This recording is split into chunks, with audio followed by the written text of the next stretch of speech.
Welcome to this session on emerging trends in higher education and assessment, the way forward. As you know, we have 8 experts who will serve on this panel for discussion. Since we have about just 1 hour 30 minutes, what I think is if we could allocate about 10 minutes to each of them, to some extent we'll be able to do justice, because we have to take some questions after everybody has, say, presented their point of view. And initially I would like to set the tone for discussion on this very important, say, topic, which has great relevance, especially for a developing country like India. I would like to convey my views, my suggestions in the form of some PPTs what I have prepared in the last 2-3 days, and I assure you I will not take more than 10 minutes. Okay, one of the wonderful things what have happened after independence is we have got recognition from certain quarters, especially the so-called developing world. Let me quote one such recognition, which is no mean. This is the recognition we got from one of the greatest persons during the last century. To quote, India's remarkable growth story has taken place within a triangle of technology, demographic advantage, and India's unique brain power. Okay, only 4 decades back, we were thinking that our huge population is some sort of a liability. But it is only because of the proper planning, especially in terms of numbers which got rolled out in certain higher education institutions, that India could make a mark at the international level. Now, having said that, the quantities what we produced as eminent scholars, eminent, say, engineers or technologists, whatever you say, they were not sufficient in order to substantially improve the gross domestic, say, product of our country. And that's because, on one side we had very high quality in the form of students coming out from IITs, but on the other side, we had very low quality students rolling out from a large number of universities, especially government universities. So India's ability to emerge as an economic powerhouse will depend on enough availability of high-skilled human resources, which in turn needs a gradation in the education systems to international standard. Only because our education, what is given in IITs, is recognized at the international level, that's how we could get certain projects or certain commercial, say, activity across the borders. Otherwise, it's not possible. Now, another very intriguing thing,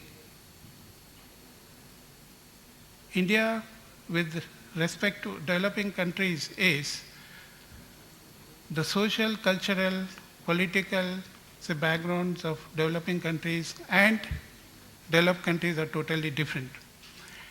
In developed countries, they have only one objective, that is quality. They are not really bothered about access.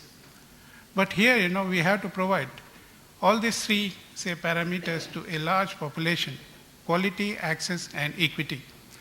The importance of higher education for economic growth and competitiveness is increasingly recognized as critical, not just for middle income and advanced countries, but also for low income countries. In fact, there have been at least a few tens of, say, World Bank experts, giving reports right from 1970s.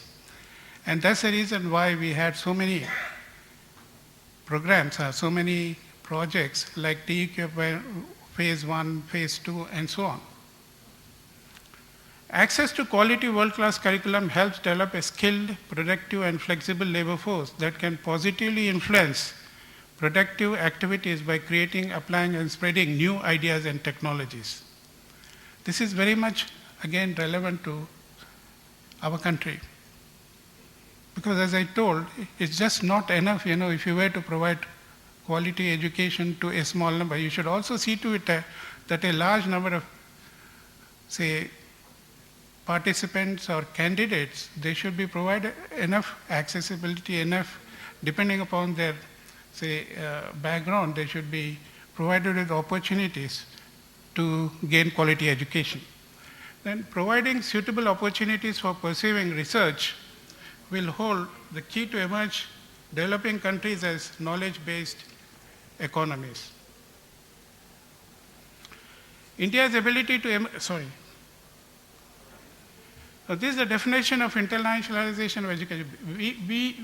This is the only way, we can make a mark in the international domain, especially when we want to grab, say, employment or economic opportunities available in various countries. It is higher education that makes place in situations where the teacher-student program, institution, or provider and post material cross-national jurisdictional borders.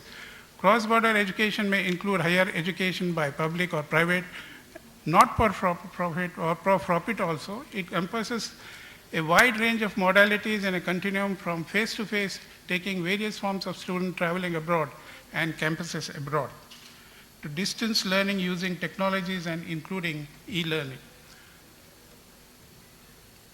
Now, questions which are generally asked, especially to academicians like vice chancellors and directors of educational institutions.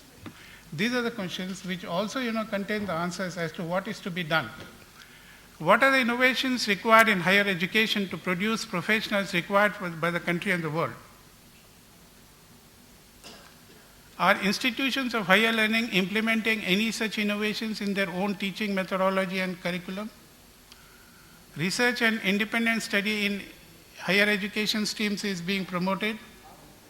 The new entrance exams and your position on it, you have to again look at in terms of, access and equity, because if you were to provide quality education only to the rich, how about a large number of people who are almost 70% of the population who are living below the poverty line? The new entrance exams, are you providing equity and accessibility?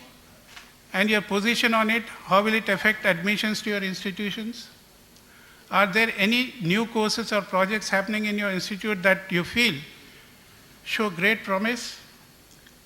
Where are the emerging areas of study in higher education studies? Does higher education require an interdisciplinary approach in the interest of higher standards? If yes, what are the disciplines that should be added to the curriculum to create better educated engineers? Now, these issues have been same for many, many decades. Higher education, exciting and challenge, as always, right from time immemorial. Those who were driven by the thirst for knowledge, they used to cross, say, several oceans, or they used to cross long distances and get enrolled into higher education institutions. Proficiency in communication skills is very, very important. Until unless you are able to communicate your ideas, which could be very abstract, and you have the capability of putting it forcefully, it is of no use. Technical writing and development tracking is another very relevant thing. Indeed, if you produce a very good quality product, but if your manual, if your brochure is not effective enough, you will not be able to do the marketing. Diversity into professional workforce. You are required to draw experts from various, say, societies, various backgrounds, because expertise is available anywhere in the world, and wherever it is available at a low cost, it has to be integrated. Understand business processes. This is again very, very important. It's just not enough that you have the best knowledge, you are in the forefront of knowledge, but until this, you apply that to the business processes which make it, which bring that, say, benefits to the society, it is of very little use. Then finally, professional ethics and social responsibility is also very, very important in order to see that whatever you develop is of much use to the society. Now, issues that have changed of late, computation tools, which were scarce, which were costly a few decades back, they have become cheap as of now, low cost as of now. And we have laptops connected through wireless. We have World Wide Web where we have all the information, cell phones and communication facilities. Interdisciplinary courses are available. They have got great, market. Nanotechnology is being applied very, frequently. Biotechnology is being applied in so many areas. IT as major provider for employment. Then food technologies, etc. So these are the new issues that will change the economic, standing of many, many countries shortly. Now, next generation, definitely it will have an exciting period, unlike us, because when I graduated, when I became an engineer, we had very little options. We had to join certain public sector undertakings like ECIL or DRDL or HAL and so on. And of course, we were very few in the sense the university enrolled hardly 40 students for the engineering course. But that is not so today. It's really exciting. The whole world is your arena where you can show your, skills. Advances in science and engineering, they have had exponential rate. Knowledge, instrumentation, communication, and computational capabilities will make possible new applications. Traditional boundaries being crossed and necessity for interdisciplinary courses. Students will be driven by curiosity, engagement, and passion, which were not there a few decades ago. So what you have to do in order to see that we match the expectations and what is, expected of the society, you have to match on the one side the passion, the knowledge, the urge for learning new things by the youngsters. On the other side, you have the society which needs certain innovations in order to improve the social development. We have to make a proper match. So the approach could be, you specify the curriculum, but that's not good enough. If you specify, teaching is an extremely serious, process. The process of, teaching should go, it's an abstract thing, should go very, very seriously. It's just not enough, if you have wonderful,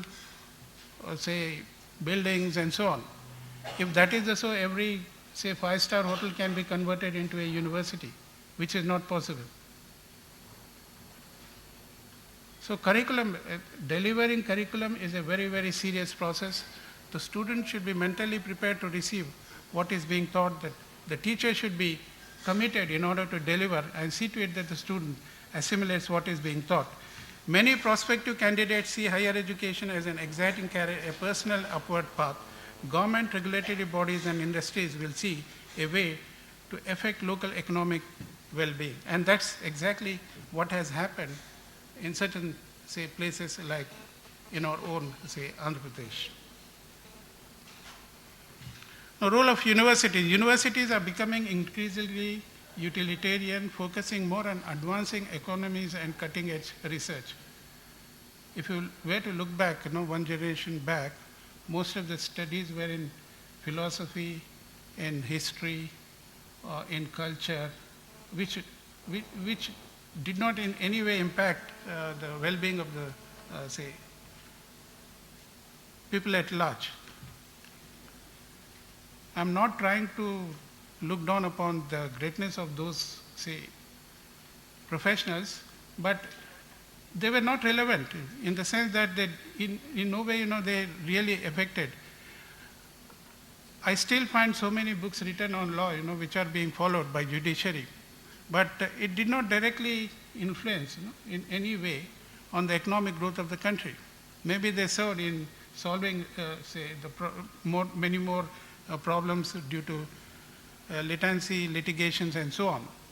Competition in world market does not depend only on geography, natural resources, low-cost labor, or military might. Universities have become centers for imparting knowledge, especially dealing with mental skills, organization, and innovation. Information technology and biotechnology are examples of mental skills and innovations. I'll skip some of this. So demand for higher education is increasing, not only in our country, but every, country which is supposed to be a developing country. The overall demand for higher education and adult education and professionally related courses is increasing in most countries. There are several reasons for this: changing demographics, the increased number of secondary schools pass out who wish to continue learning, the growth of information technology. While demand is growing, the ability of traditional institutions to satisfy this need is not commensurate. Here I would like to, again, bring to the notice of the people present here. World Bank has constituted a large number of committees in order to see what could be done, in order to see that education can become one of the means for improving the social well-being of, different regions. In certain African countries, the gross enrollment ratios were definitely increasing because they were providing for, bigger number of, enrollments, starting new institutions, appointing teachers, and so on. But the quality was so poor, it did not make any, impact as to the economic growth of the region itself. And they came out, in order to, highlight this anomaly, they came out with a new term. Obviously, some of you may be aware of that. It is called massification. Massification is the process where, apparently it appears as if the number of students who are getting enrolled, they are getting education. Okay, the government funds, the government creates infrastructure, the classes are held, and so on. But at the end of the day, the quality is not good enough to contribute to, economy. There's absolutely no, change. And this pitfall has to be avoided. So if you look at the 20th century, innovations, electrification, and so on, I would not like to spend more time. These are most of the things obvious what I have been told, what I have been telling. Now, 21st century innovations depend on providing knowledge resources like weather prediction and control. They have, the meaning of this is they have a global reach. And like, as I told you, when I graduated, I used to work for a public sector company which was making, certain aircrafts, which had a role only within our country. And we used to hardly produce about, 500 aircrafts in 5 years. That was the plan, but that is not so as of now. Whatever you learn, whatever, is being taught, it has a global reach. So weather prediction and control, traffic and logistics, health management, national security, mobility of experts across continents. Now, availability of vast resources of knowledge and rapid dissemination of this knowledge. So the 20th century was dominated by physical capital and lots of physical objects. The 21st century will be dominated by intellectual capital and lots of virtual objects that will that will affect the economies on a much larger scale. So knowledge will make people, mobile across borders, not only for, working, but also, students will be, tempted to take up programs, cross-border programs. This is one way of imparting higher education franchise. The other one is double degree or joint degree, as is being done by many universities. For 2 years, they study at one place. The other 2 years, they study at another place. And eventually, they get degree from both the universities. Articulation arrangements between institutions of different countries allow students to gain credit for courses offered by all the providers. This allows students to gain credit for work done with the provider other than the provider awarding the qualifications. So I'd not like to spend more time. Other than that, all this time I have been speaking only about higher education. Let me just speak about assessment. Why assessment is important, especially in the context of higher education. Now, quality in higher education basically signifies a certain level of excellence.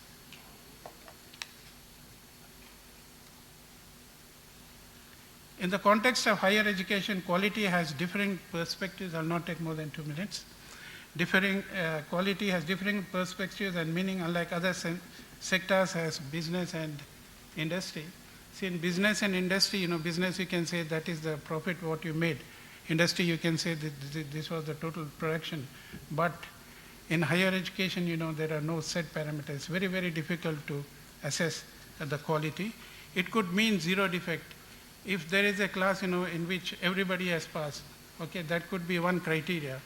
And then capacity for ongoing, how you prepare the students to take admissions in MTech or in certain professional course, or competitiveness, how you prepare the students to take up, say, GRE or to become IAS officers or whatever it is. So the performance indicators, this stand as some sort of a benchmark, which I find that most of the national accreditation boards across the globe have made use of. They make use of 3 parameters: internal performance indicators, external performance indicators, and operational performance indicators. I hope somebody will dwell upon this during the other sessions or during this session. I will skip this. Now, foreign university, we should be a little bit careful about the motives of foreign universities, because globalization is welcome to a certain extent, in the sense that globalization is a double-edged sword. If you have the skills, then you can definitely turn the tables on the person who wish to compete and enter your market. But if you are weak, if you are, say, not up to the mark, then you become a slave. So we should be very, very careful. So that's the reasons for being cautioned when you, say, agree for globalization. There is a necessity for incorporating regulatory mechanism wherever possible. Thank you so much. Now I request Dr. Kripashankar, Vice Chancellor, Gautam Buddha Technical University, to address the gathering.